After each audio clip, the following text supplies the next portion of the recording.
Also the second Davao City Mobile Force. Makatabang og dako sa anti-criminality campaign sa Davao City Police ang ipanghatag ng motorsiklo sa local government unit. 55 ka mga 125 XRM ang gi-turnover ngadto sa DCPO nga ipangapod-apod sab sa matag police station sa syudad. Tungag purity obviously para sa ato ang syudad niya.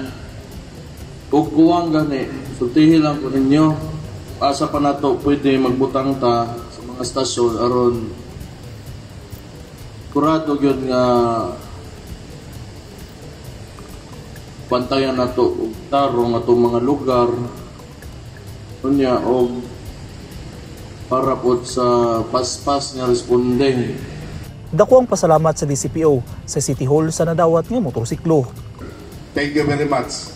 We express our heartfelt appreciation for the unwavering support that you've extended to us as we move forward to capacitating our institution with both tangible and intangible resources that will improve the overall performance of DCPO towards achieving its goal, providing highly credible, efficient, and police service in Davao City.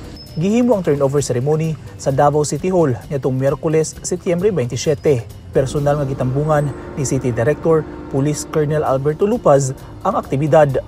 Eugene Hinutan, Newsline Philippines, Davao Region. Stay safe.